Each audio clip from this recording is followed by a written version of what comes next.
Good evening, everyone, and thank you for being with us here this evening. I'm calling to order this regularly scheduled City Council hybrid public comment of April 10th, 2023 to order. Here with me this evening are to my right, Majority Leader Councilman Clark, Assistant Majority Leader Marilyn Rossetti, Councilwoman Shirley Sargent. To my left, our Town Clerk, Mr. Noel McGregor, and our Councilwoman Tiana Hercules. And before we start our public segment, I also want to give a welcome to our State Representative, Minnie Gonzalez, who's here with us today in our audience. And now for some housekeeping rules. Public comment shall be conducted in accordance with the following procedures. Each person wishing to address the council or committee, therefore, shall, upon recognition by the presiding officer, give his or her name, address, and if he or she represents a group, shall in addition state for the record the name and address of said group or organization, and shall limit his or her remarks to 3 minutes.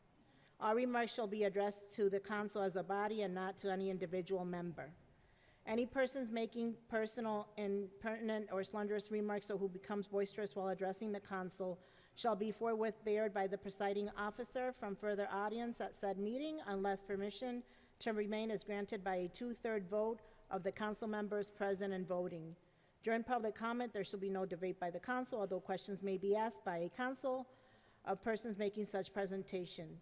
For members of the community, please be advised that this meeting is being broadcasted and recorded by the Hartford Public Access Television and can be viewed via the Hartford Public Access TV Facebook page, Comcast Channel 96, www.hpa-tv.org, or Channel 6032 for Frontier customers. Spanish interpretation is provided through a partnership with the City of Hartford and the Hartford Public Library. Additional accommodations can be made with enough notice to the Office of the Council President. Again, I want to welcome everyone. We do have Councilman LeBron using our hybrid technology, and also members that are going to participate in the public comment section. So without further ado, the first person to speak tonight is Sherry Fraser. Sherry?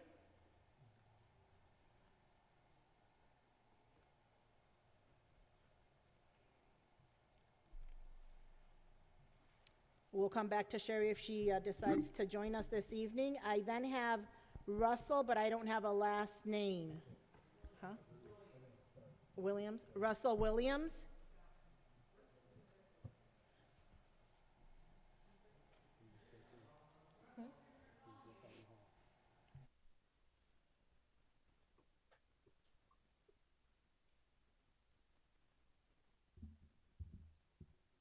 Good evening to the council and council president and majority leader.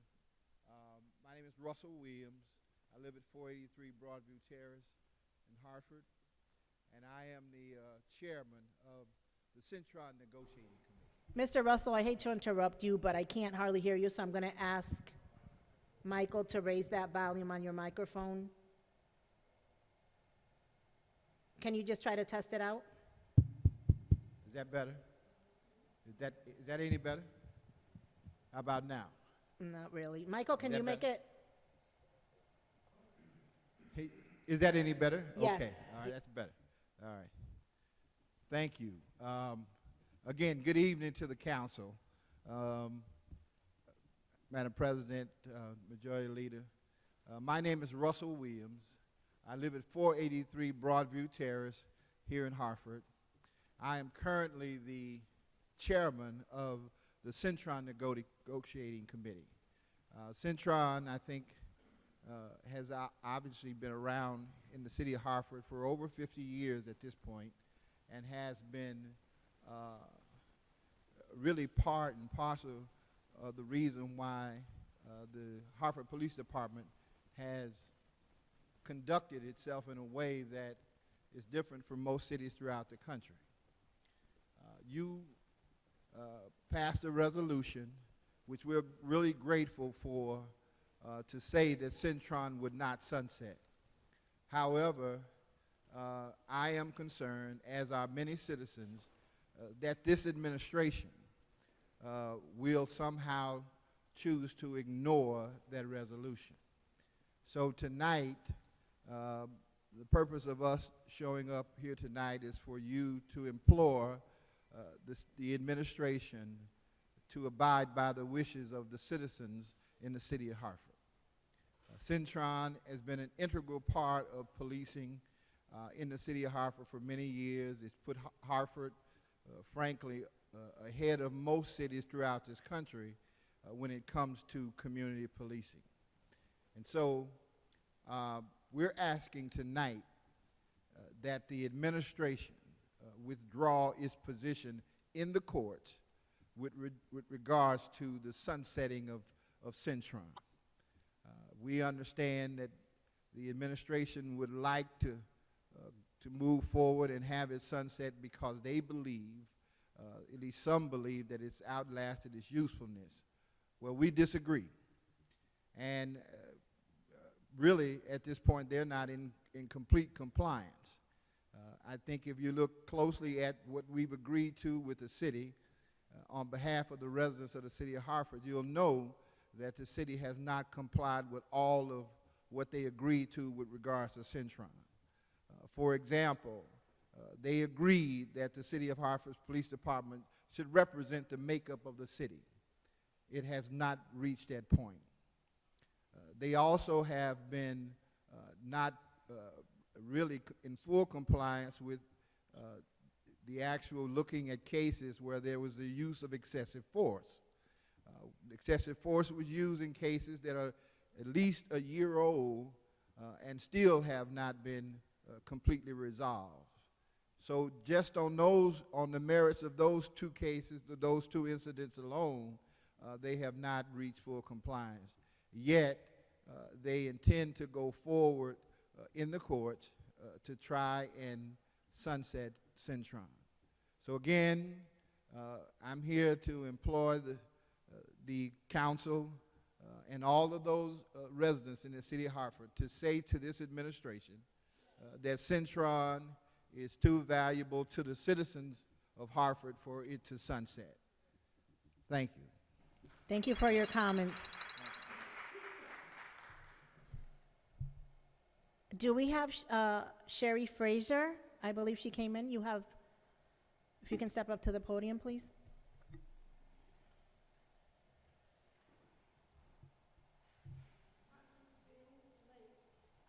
But I injured my leg.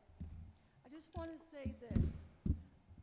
I'm on the Centron versus Vaughn committee, and I'm just amazed to hear that the police department, our police department, which is Hartford Police, refuses to give information to the citizens, the taxpayers of the city of Hartford. I requested information such as the demographics of the police department. The reason why we needed that information is because we wanted to find out whether or not they made any progress. Okay, the last information that was updated on the City of Hartford website and also the police department was in year 2020. I sent an email, I called, but yet both the chief of police, Chief Doty, and the IAD officer refused to do it. Today, he was aware that we were having this meeting, and he was like, well, did we comply with you, Ms. Frazier? I said, you have 2020 posted. You've given me 2022. What happened to 2020, 2021, 2022, and 2023? I informed him, I said, that information has to be readily available for the public as well as posted on your site. I said, according to the Police Accountability Act, I wanted to find out why he or why they and why the council haven't enforced the Hartford Police to comply. Did they think they was above and beyond the residents here and the taxpayers here, and that they can do whatever they see fit? Okay, the other thing I wanted to make sure that everybody was aware of is this, that it is very important that we take note of who right now is running things. Right now, it looks as if the police department is running itself, and the council is unaware of what's going on.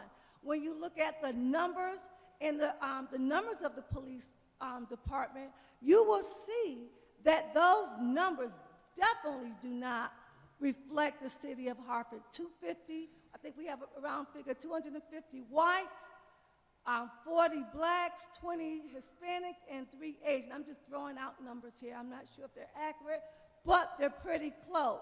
Right now, we need to micromanage the police department because right now it has gone array, and the most important thing is this.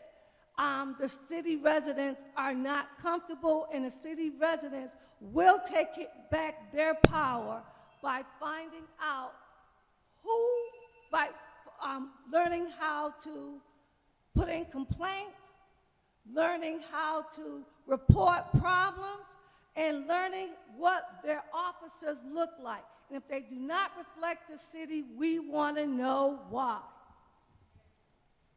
Thank you for your comments. Stan McCauley?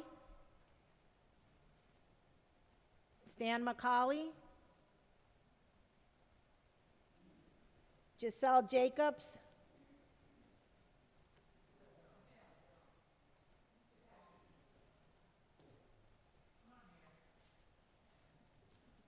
I like the sound of that. Hey, good evening, everyone. My name is Giselle Jacobs. I reside at 310 Capon Street, Hartford, Connecticut, lifelong resident of Hartford, and I am here to speak in regards to the deposition and the possible lawsuit as it relates to the Dunkin' Donuts Stadium. And we have some community members who are concerned that if this next trial and this next lawsuit, if we were to in fact lose it, that our city could then face bankruptcy.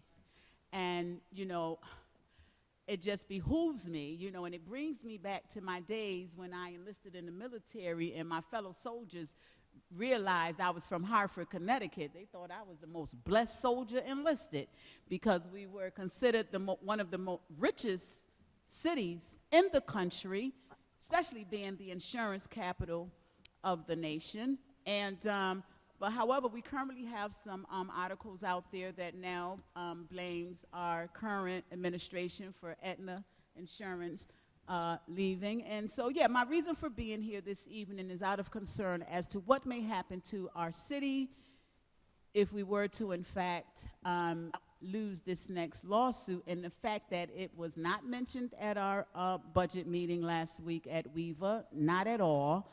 And for the most part, the community is unaware. So I would ask that our current leaders take note of that and possibly inform and educate the community of what's really going on and what could possibly happen if we are not paying attention. You know, and as it relates to the Centron versus Vaughn, for this to be our 50-year anniversary, that lawsuit settled in 1973. We are currently in 2023. This would make this our 50-year anniversary. And if the police force is supposed to be representative of the community that it represents, it's almost as though it's upside down. We have 66% white police officers and 10% black officers versus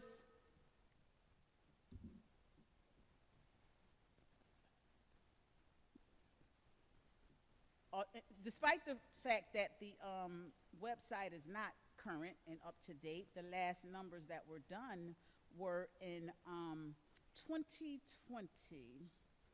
So that may be something that we want to look into. 2022 as far as the demographics. But as far as the Hartford Police Department goes, we have 66% white police officers, 21.23% Hispanic police officers, and 10.85% black police officers versus our current Hartford demographics, well, it's not current, 2022, current enough. We have 27% white population, 45.5% Hispanic, and 36.4 black. So No, we would pray that the Centron versus Vaughn does not sunset until we are in compliance with that 1973 lawsuit. Thank you. Thank you for your comments. Alyssa Peterson?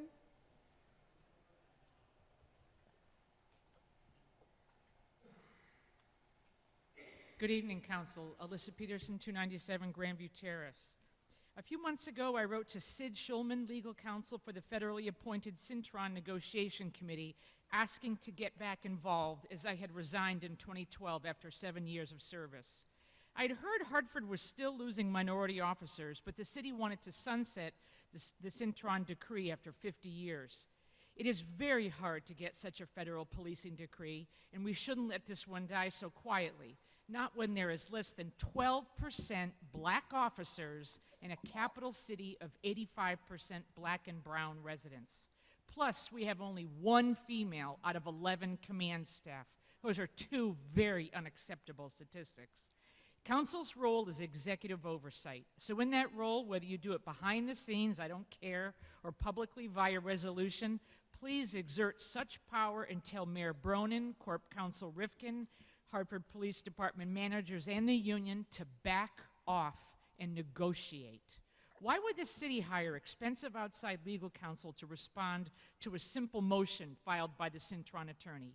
How could Hartford stand before a federal judge and possibly argue that less than 12% black officers and less than 10% female managers is a good thing? Or what about the timely resolution of firearms discharge reviews? Years ago, the city lost the Public Safety Academy to Enfield. What has Hartford done since with the NAACP, Urban League, Greater Hartford African American Alliance, or church groups to come up with a Plan B for area student police recruiting and hiring? The racial makeup of our police force continues to be a catalyst for distrust. The latest video example is an idiot named Cohen verbally harassing a drunk prisoner in HPD booking. So unnecessary. And while mayoral candidates like Eric Coleman are thankfully calling for the hiring of 100+ officers, Hartford should deploy tactics used by the U.S. Army to help minority students with physical fitness and test preparation to achieve a greater number of qualified applicants. For existing officer retention, negotiate pension banking with our city treasurer, a low-cost financial incentive for officers, or press state legislators now for a simple change in statute preventing transfer of new officers for 5 years. But most urgently, please exert your oversight role to get the mayor and corporation council to negotiate, not litigate, regarding the 50-year-old Cintron decree on behalf of all Hartford and its residents. Thank you so much for listening. Thank you. Next to speak is Hyacinth Yenny.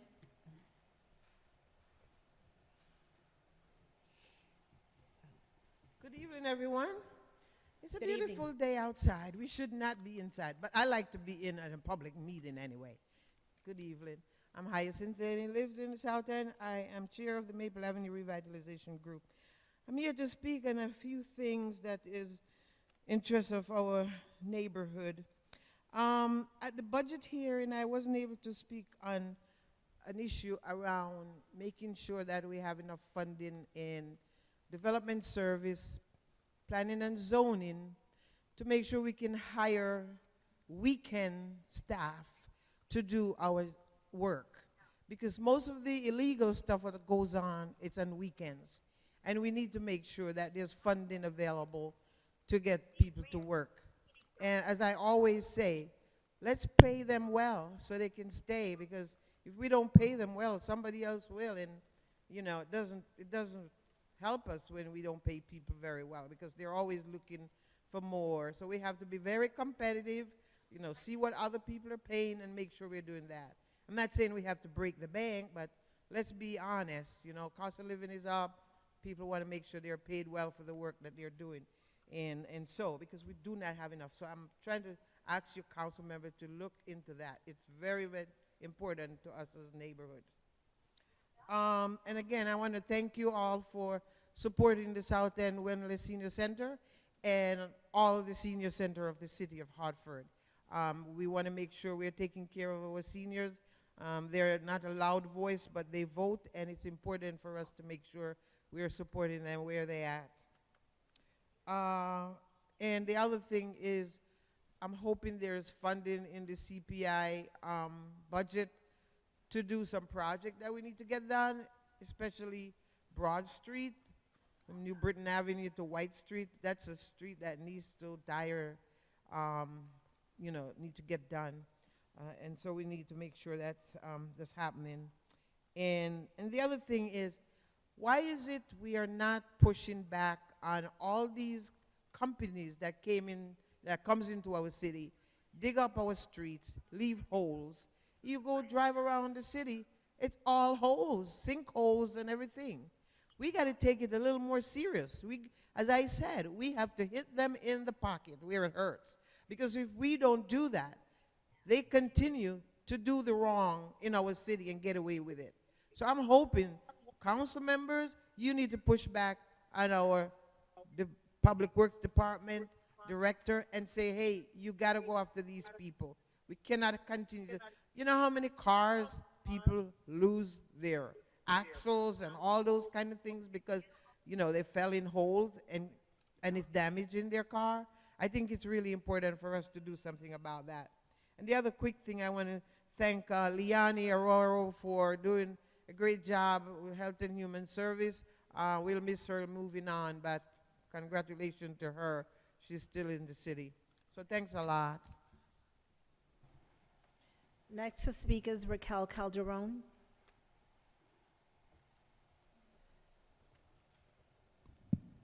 Good evening, council members. I come here only for one reason.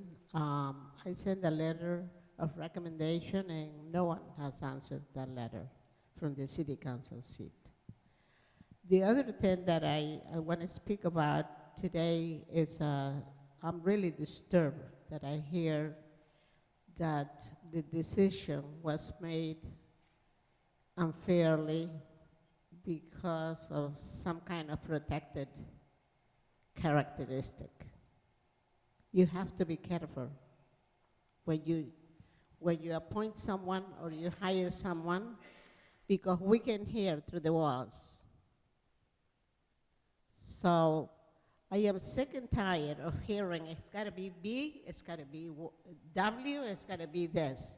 You need to start thinking about the community and how is this person going to handle the job, whether they have the qualifications, the skills to run the place. I don't want to hear us because of this and because of that, because this one is that.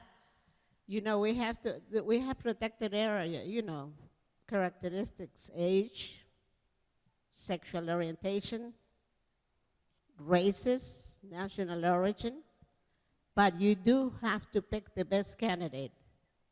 And it's not about colors. Colors are adjectives to me. I am tired of listening to that. To me, that's racism. Thank you.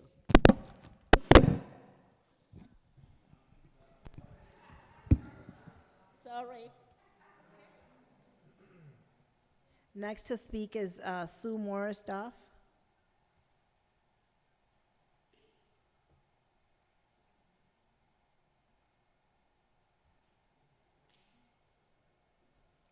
Sue Morris-Doff. Okay, we can come back to her. Oh, she's there? I'm here. Hi. I'm back in Hartford after many years being away. I used to work at WTIC AM and FM and at Channel 20 as a news reporter. And in coming back to Hartford, I was a little miffed to see the trash situation on some of our busy streets and non-busy streets. In front of my house, for example, I submitted some photographs today to Ms. Ortiz in the council office to show you what is typical when I wake up in the morning. There's debris everywhere. And there's nowhere for people to put trash. People who are walking by and they're eating something generally put it on the ground. As far as the refuse, I should say, wrappers, entire bags full of things they don't want. I submitted a photo of small alcohol bottles. I think it was this hot whiskey with a little dancing demon on it. I don't remember the name of the brand, but so small alcohol bottles are also strewn all over the place. When I walked out this morning, there was the evidence of a seafood dinner that had been eaten somewhere on the sidewalk. This area, 35 Willard Street, is right behind St. Francis Hospital, and it's lit up like daylight, which is nice because a lot of people who work in the hospital live in the neighborhood, and they're able to walk to their jobs back and forth, which is really nice. But also, people are partying in the streets late at night. I personally don't have any problem with that, but I do have a problem with the refuse that's left behind, including used bags that carry something I've learned is synthetic marijuana. And so I would want some kind of receptacles where people can put their refuse on Willard Street and other parts of this area behind the hospital, because in the morning it really kind of looks like a dump truck just backed up and left a whole bunch of trash. Thank you very much. Next to speak is Tanaya Taylor. Hi, my name's Tanaya Taylor. I'm at 609 Farmington. I'm the executive director at Nonprofit Accountability Group. We're an arts and mutual aid organization based in Hartford. We were founded in 2020 in response to the COVID-19 pandemic, where we provided residents with PPE, hygiene supplies, and food in several free pantries across the city to try to make a difference and better our community. I came here today to support the climate resolution that is supposed to be voted on. We do need this data and these studies. And I think the hearing got pushed back or is not being talked about. And I also wanted to note that Sue left, but I think nip bottles are recyclable now. I know it was a big pollution problem, but I believe that there will be a return on nip bottles. I think that's all. And again, I just wanted to give a shout out to Youth Climate Advocacy Day, April 21st. That will be at the Connecticut State Capitol from 8:30 to 3 o'clock. Youth and professionals will be able to discuss their issues with legislators and get some knowledge about the civic and legislative process. Thank you again so much. My name is Tanaya Taylor. And if you want to know more info about our work, you can go to www.naghartford.org. And if you want the mayor to listen, he's on Twitter. He seems more active and responsive there than the city. So get yourself on the computer or make an account, because, you know, if you want to find out what's going on with Hartford or why nothing gets done, he's very active on there saying what he does for Hartford, but none of it actually shows up to benefit people. So, you know, maybe that will help some people get his attention if you can't get it right now. Thank you. Next to speak is Larry Deutsch. Good afternoon. I hope I can be heard, although I'm told that the the voice connection is a little unstable. But I'd like to begin. We can hear you loud and clear. Oh, all right. My name is Dr. Larry Deutsch, a former council member and a pediatrician. And I'd like to say just a few words about the health and safety of especially women who use the nail and hair salons. And the subject, I think, is of life and death importance, actually, to women and their families.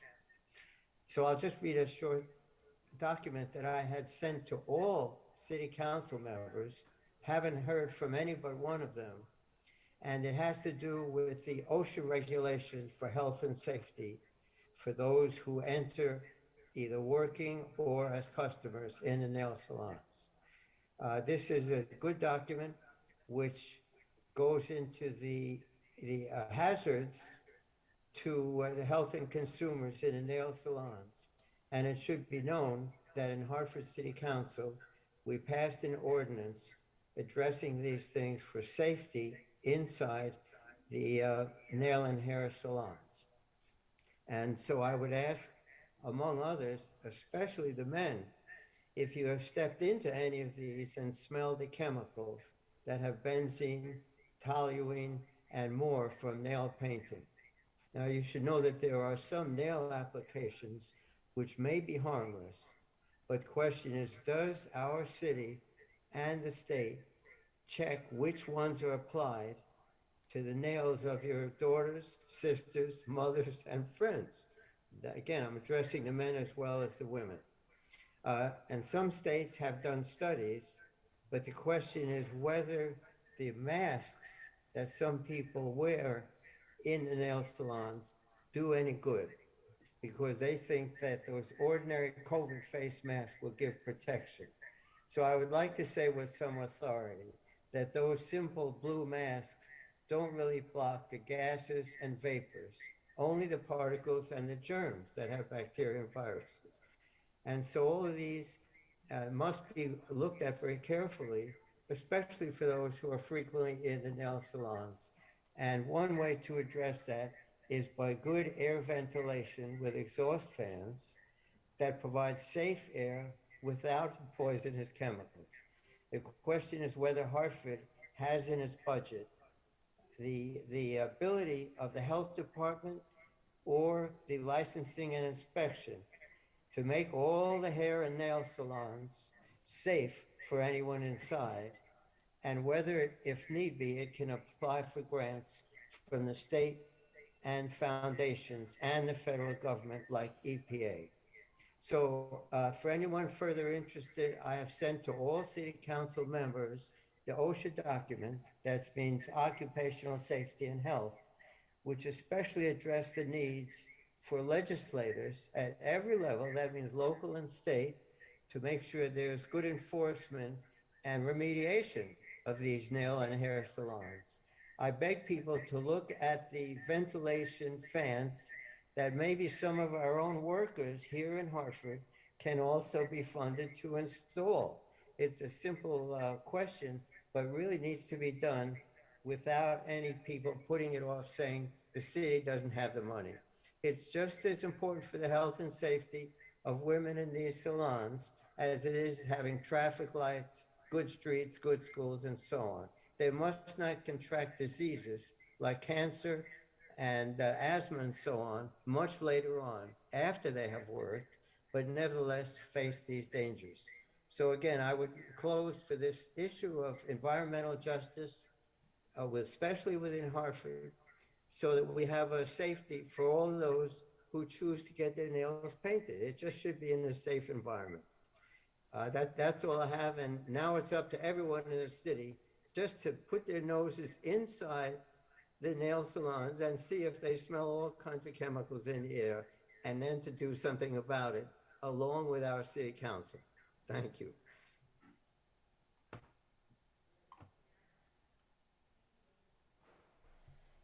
Next to speak is it Eric Stammy? Stam, you have the floor.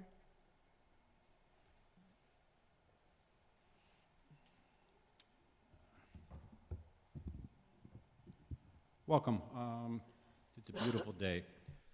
I'm speaking on behalf of the resolution welcoming the Golden Rule to the city of Hartford. I live on 206 Oxford Street and am representing the Hartford monthly meeting of the Religious Society of Friends, otherwise known as Hartford Quakers. A piece of history is coming to Hartford, the Golden Rule, a 34-foot sailboat that in 1958, 4 Quakers attempted to sail into the path of the Marshall Islands nuclear weapons test. Despite being stopped by the Coast Guard, The extensive publicity it received made the Golden Rule a catalyst for the growth of the international movement to ban the bombs, which later morphed into the modern peace movement. Further, the Golden Rule is considered by many to have been the first environmental activist action, and it was used by the organizers of Greenpeace as an example of the type of actions they wanted the organization they were forming to conduct. Sorry. In 2010, Veterans for Peace and Quaker volunteers rehabilitated the Golden Rule and first took it on a tour of the Pacific Coast to advocate for a nuclear weapons-free world. Then in 2022, Veterans for Peace volunteers began to sail down the Mississippi River and now up the East Coast on a similar tour. It is scheduled to arrive in Hartford on June 5th, and as a member of the Hartford Quaker community, which has endorsed the mission of the Golden Rule, I ask the Hartford City Council to support the resolution being introduced by Councilperson Rossetti welcoming the Golden Rule to Hartford. As to why Hartford would endorse the Golden Rule and its call for a nuclear weapons-free world, it's important to understand that strategic nuclear weapons, under the policy of mutual assured destruction, are primarily targeted at large civilian populations, i.e. cities like Hartford. In recognition of this, Hartford became a member city of the Hiroshima-led Mayors for Peace campaign in 2006 and provided the organizers of Hartford area's annual call for a nuclear-free world on the anniversary of the bombing of Hiroshima with proclamations of support in 2009 and 2011. I want to thank the City of Hartford for past support of nuclear abolition efforts and encourage this current council to support the resolution welcoming the Golden Rule to Hartford and invite all of you to join us in the activities we are scheduling to promote its message of peace. I brought some copies of the Quaker Minute of Support and the most recent Golden Rule, if people would like to see them. Thank you. Thank you. Next to speak is Barbara Pervarnik. I hope I'm saying that name, the last name right.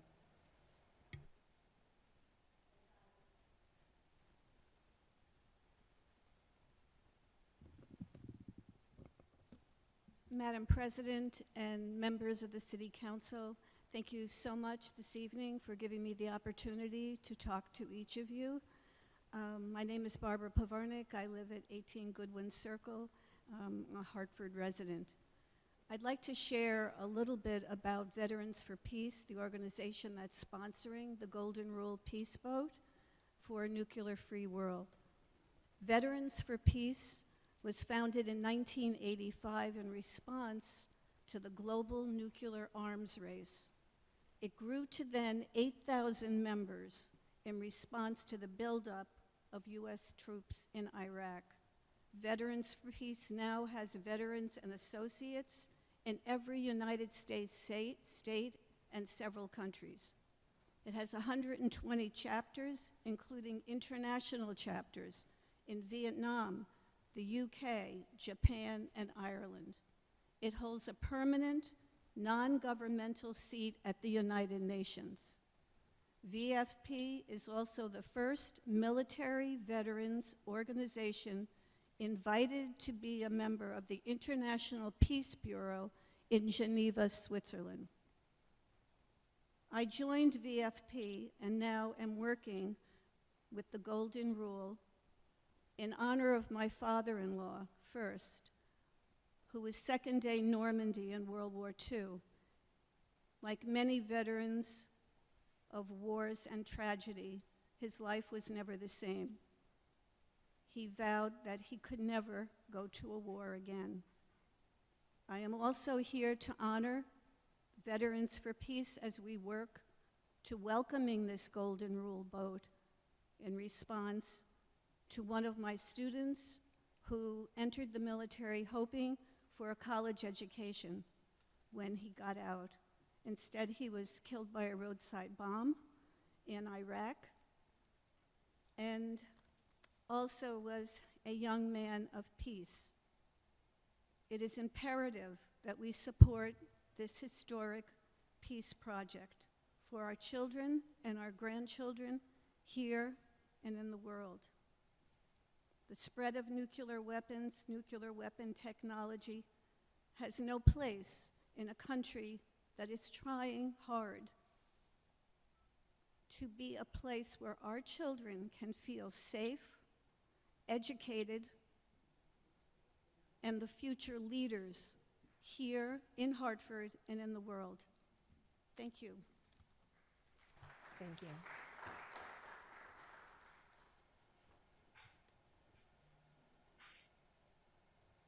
Representative Minnie Gonzalez.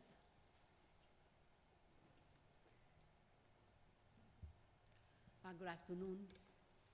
My name is Minnie Gonzalez, the representative for the 3rd Assembly District. I want to thank all the members of this City Council for the election of the new member for the City Council. I know for a fact, and I heard so many things. I heard so many candidates that they send resumes and phone calls and letters of recommendation. But I'm proud of all of you because I know that you guys did the right thing. I know that you guys went through every single resume, every single qualifications, and you decide at the end what was the best for the city of Hartford. I want to say that, and I want to mention one of the candidates because I know he was the one that you got decide, that he was Amilcar, and he is here with his dad. From the bottom of my heart, I want to say thank you for Amilcar to step up and ready to serve the community. I know that Amilcar has been involved for many, many years, serving not only the Latinos, but serving all residents of Hartford. So again, thank you very much. I know I'm very proud of the process that I know that you went and very thorough with all the resumes. And again, I know that you picked the best to serve the resident of Hartford. Also, I want to say thank you to Amilcar for stepping up and ready to serve. And I know that you're going to make us all proud. Thank you. Thank you. Next to speak is Kai Magger. Kai, you have the floor. Hartford resident, Evergreen Ave, here to encourage the City Council to welcome the Golden Rule. For understandable reasons, the discussion around nuclear weapons usually revolves around nuclear weapon states, and in particular the great powers, today being the US, China, and Russia, and in the past the US and the Soviet Union. Yet two examples of non-proliferation continue to stand out in the world. I'm of course referring to Latin America and the continent of Africa. Latin America, through the Treaty of Tataluco, ratified in 1967, and fully realized with Cuba's ratification in 2002, and Africa through the Pelindaba Treaty in 1996, which was achieved in large part because of the disillusionment of the apartheid regime in South Africa. Both were in part a rejection of might makes right geopolitics, a rejection often found and professed among non-aligned states of the global South. To quote Kwame Nkrumah in 1960, Africa wishes to live and develop. We are not freeing ourselves from centuries of imperialism and colonialism, only to be maimed and destroyed by nuclear weapons. My reference to might makes right geopolitics is a conscious one. As the so-called realist scholar John Mearsheimer has stated, who's gained recent media prominence after the Russian invasion of Ukraine, or what some refer to as the Second Donbass War, great powers often unleash forces of enormous violence when they feel threatened. He was referring to the U.S. firebombing of Japan and the nuclear annihilation of Hiroshima and Nagasaki. But the U.S. after 9/11 and Russia and Ukraine come to mind as well, along with the mutual saber rattling over Taiwan.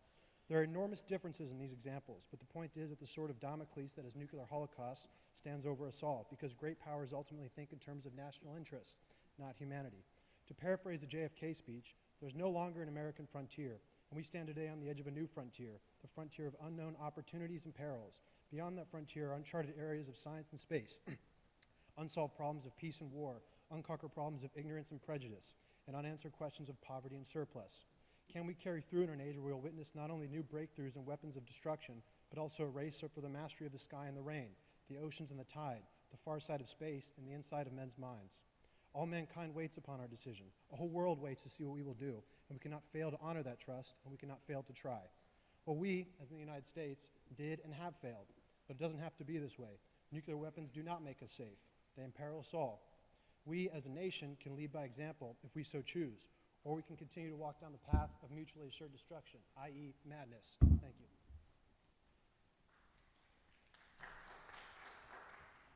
Next to speak is Leslie Hammond.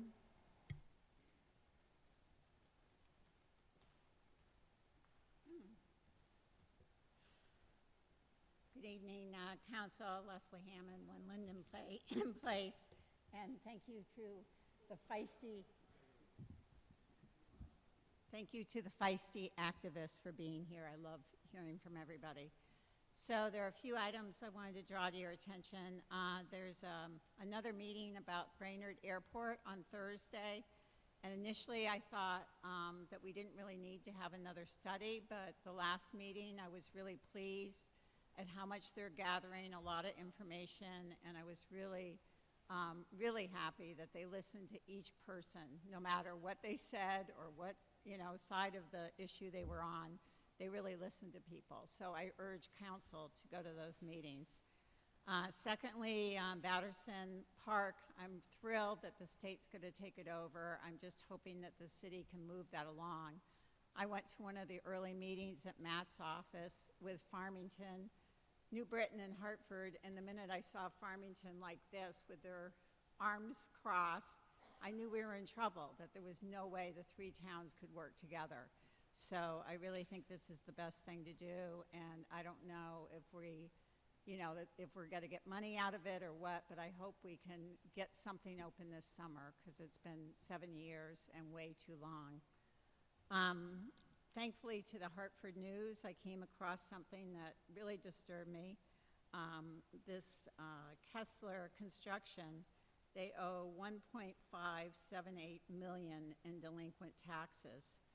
And I looked it up online. I went back as far as 2015, and they said call the attorney. And that's just disgraceful that it's been 7 years plus, 8 years, that this group has been behind in taxes, and we let it get that high. And I'm sure the tax sale is not going to bring in anything like $1.5 million. It's a lot of money that can go to a lot of the causes that most of us are fighting for. I'm concerned. I'm hearing Development Services has lost people. I'm wondering now if the tax department's lost people. Obviously, as Hyacinth mentioned, the health person is leaving, so I'm concerned about that we're losing people, and I know we're looking for more employees and what's really happening with our departments.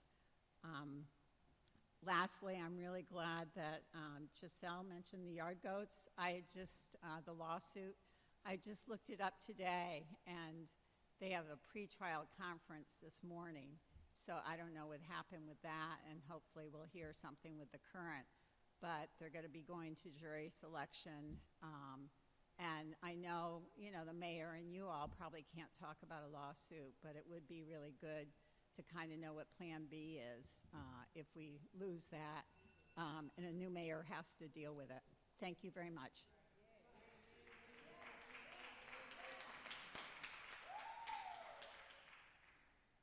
Next to speak is Peter Frederick.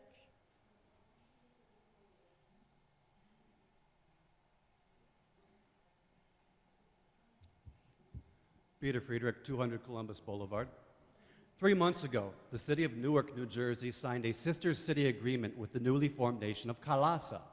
Newark's agreement was not entirely unique. At least 30 other cities around America had also recognized Kailasa in one way or another, granting this fledgling nation legitimacy and access to the halls of local governmental power. One thing, however, marked this recognition of Kailasa as radically different from all the previous ones. Someone, somehow, although only after the agreement was signed, realized the nation doesn't actually exist. Kailasa is a fake. The whole agreement was a fraud. Kailasa pulled a con job on the city of Newark. Why? for the sake of legitimacy, of course. Gaining the stamp of approval from dozens of cities around the US was crucial to Kailasa's PR campaign. Many of these formal recognitions were proudly posted on the fake country's website. In fact, it wasn't just cities. Even members of US Congress were duped into recognizing Kailasa.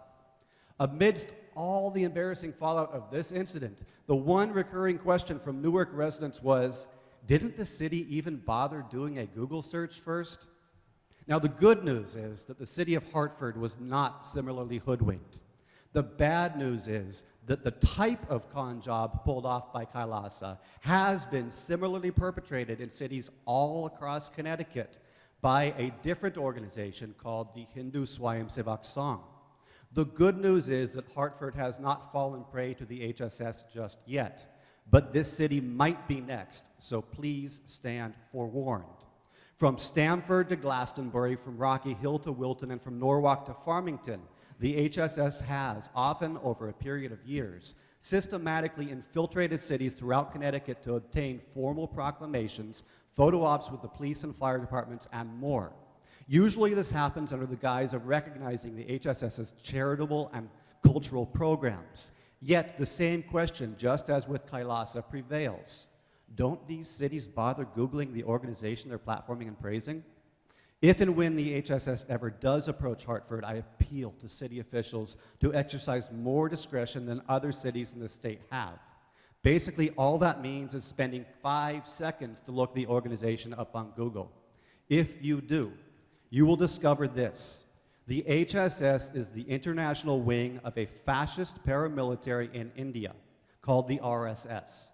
The RSS in India is ideologically devoted to exterminating religious minorities, especially Christians and Muslims, and has perpetrated countless acts of extreme violence against them. Here in America, aside from all of its charitable and cultural work, the HSS serves as a propaganda mouthpiece and material support base for the RSS's hateful agenda back in India. Please do not make the Kailasa mistake by granting the HSS a platform if and when they do come knocking. Thank you. Thank you. And that concludes our public comment session for this evening. Apologize. Who wants to speak? Bridget?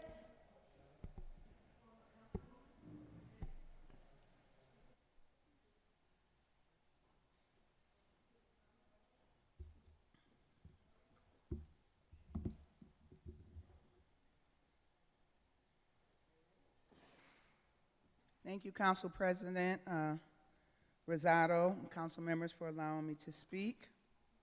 My name is Bridget Prince, Hartford native. We'll start there. I've been talking now for several months about the sewage overflows and the flooding in northern Hartford, although it does exist in other parts of Hartford. I want to also add that. But since then, a lot of things have happened. We've had the EPA come here, the top director from Boston and his associates. We've had Senator Blumenthal, who has been diligent in campaigning for Hartford and for the MDC and whoever else says that it's not their problem to make it their problem and then find a solution. I also want to say, get well, Senator Blumenthal. I was with him Saturday before he tripped and broke his leg at the parade, so I'm hoping he makes a speedy recovery because he is doing things, not just here in Hartford, but also I want to make a comparison between Hartford and Manchester. Just on Thursday, the town of Manchester, Mayor Jay Moran and the city council received a several $million grant to actually repair some sewage, backwater, not necessarily backwater valves, but sewage and some pipes which was determined to have lead in them because they're 50, 60, 70, 100 years old. So they felt like their residents and their constituents meant enough to them, the city, that town, to stand up and say, okay, Senator Blumenthal, we're here, we know there's funds available, can you please help our residents? And specifically, Jay Moran said there are now communities that are low income, if not poor, and we know they have lead and possibly PFAS in their drinking water. I say all that to say that on Wednesday I got a call from EPA in Washington, D.C., and they asked me if, first of all, to get a list of everybody who lost everything. We're not just talking about the $7,500 with the application that the City of Hartford and the MDC has conspired to put together to tell the residents, you only apply for it if you don't owe back taxes, back child support, back parking tickets. You don't need 3 years of, 3 years of tax returns. You don't need a whole list of things that we know a lot of people are not going to qualify for. Only thing you need is the fact that you lived here at this residence, sewage overflowed into your basement, or flooding happened, and you are a victim. Those are only requirements that EPA now are requiring, which we're very happy about. So that's the first thing I want to address. So they asked me, well, is Hartford doing anything? I said, well, last thing I heard Hartford doing with MDC was building a futsal court over there at futsal, like soccer, you know, over there on Franklin Avenue. So that is basically what the city of Hartford, the mayor of Hartford, and the MDC are doing. Lastly, if I could have another 30 seconds, I received a document, the MDC. It was sewage usage and charge studies, and it says in their own document that the ad valorem, which is the payment that is made for sewage, so what you pay for sewer, the ad valorem is actually supposed to be used for, and I'm reading from this document, the charge is intended to recover certain sewer costs previously paid for through a portion of the ad valorem charge, including private property. And I want to emphasize that because all we keep hearing from MDC is it's private property. It's only private property when it's in the Black and Hispanic community. It's not private property when it's in the white community. And the city of Conso never addresses that. They, you know, whatever MDC tells you to do is what you do. And I don't know if it's because of the relationship that y'all have with Chairman DeBella's son. Are you worried more about position than you are mission? But please do something for the poor people, because the ad valorem charge is supposed to cover private property sewage work, investigate backups, unclog sewer laterals, excavate and repair sewer laterals, and for 24-hour sewer emergency response. And this is dated 2018, and I haven't seen anything that said it's changed since then. Thank you.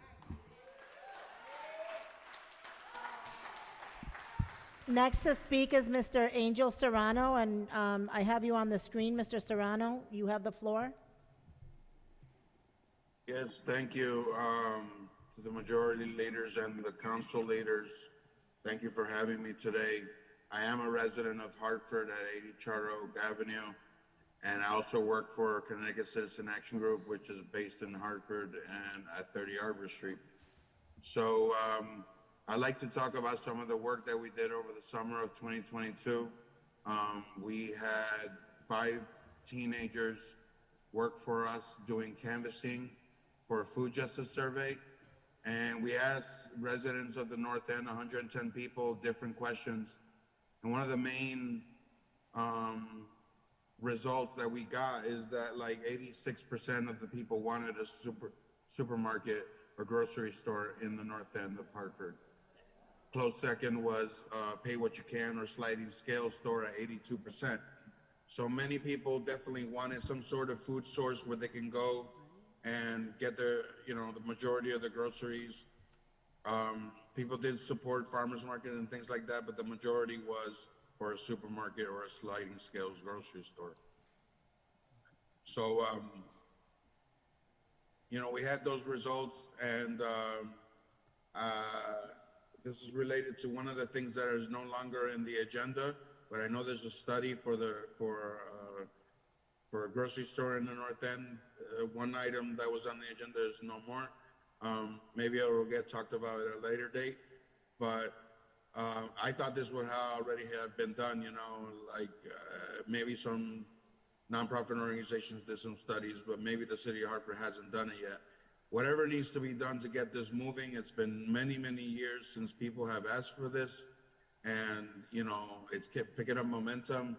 People really want this, and we need to find a food solution for the North End of Hartford really soon. And if it's not one solution, that could be a combination of solutions.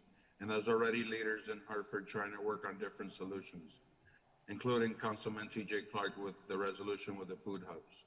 So I definitely support a multi-dimensional approach to this, and so does CCAG. Another thing I'd like to talk about is another thing that was pushed to a later date, which was the cost, tracking cost of climate change. We support it, but there's a few things we would love to see added to it, which is audit both public and private costs. Another thing we would support would be to file a lawsuit against fossil fuel companies for their role in causing climate change, as other communities and states have done. You know, following the Attorney General's footsteps when he sued Exxon as a state, we should definitely be suing fossil fuel companies that have an effect on our community here. The other thing would be direct ARPA, IIJA, and IRA funds to projects that will reduce climate pollution and benefit residents most, including energy efficiency installation, heat pumps, solar panels, roofing, windows, doors, and removal of health hazards, including mold, vermiculite, asbestos, lead, and radon from multifamily residences or residences up to 1 to 4 units. Grants for damages experienced by residents related to stormwater, and solar projects for direct resident benefit, including solar canopies and community solar. There's a lot of parking lots here in the city of Hartford, and maybe I heard that more wanted to be built. Mr. Serrano, I hate to interrupt you, but I've given everyone 3 minutes. You're 4.5 minutes. And I do have someone else to speak. So please feel free to write my office, and I can share your comments with the rest of the council body. Thank you. Okay, thank you. That was the end of it anyways. Okay, thank you. Have a good evening. Cynthia Jennings? Thank you very much. Good evening, council members, staff, and our town clerk. I just like to say that it wasn't many years ago that I sat in the same chairs that these council members sat in. One of the things I like to do is thank Bridget Prince for her work on MDC and her work with the Stone Academy. I certainly have been a long advocate of environmental justice in the city of Hartford. Our people here are terribly disenfranchised, particularly relative to the services that they receive from MDC relative to raw sewage and flooding in their basements and the health effects that go along with that. They've also been disenfranchised from the right to have the relative services that the member towns have that are also members of MDC also paying into it. That means that we are now subsidizing member towns. We don't feel like we should be subsidizing member towns, and member towns do not have to subsidize us. But we certainly have a right to fair and equitable dispensation of services relative to the flooding that's been going on in North Hartford for more than 30 years. The other issue I'd like to discuss today has to do with Stone Academy. I don't know if anyone has been contacted by members of Stone Academy. They have now disenfranchised 850 black and brown people from their dream of becoming licensed practical nurses and having a better dream in life for their family. Many of these people have spent up to $38,000 each to Stone Academy and now been told they can't even get their transcripts and cannot move on to participating in another project. The other schools are willing to accept them if they start over and if they pay them $38,000 again. That is a new car or a new house, okay? And now these people have been stuck with bills from the program from the student loans that they've taken out that are now not reimbursable by anyone else other than themselves. So even though the school closed down, they now have to pay back these loans. There have been at least 2 individuals that called me in the last 2 days that had already taken their state boards, passed them, and have been told, we can't do anything until this issue is resolved. They're not even part of this, but now they're stopping black and brown people, mostly women, 98% of them women as well, from being able to move forward and take care of their families. Some of these women are living in cars. They've given up their dreams and hopes of their homes so that they could have a better life for them and their families. The city council needs to take a position in asking that the legislature immediately enact a special act to provide a teach-out plan for these students, which means that they provide them with classes, just like they do with the bar. When you finish law school, you take the bar exam, and if you don't pass it, you study it again. You study and you're provided courses and things so that you now can eventually pass the bar. Many of us have benefited from that.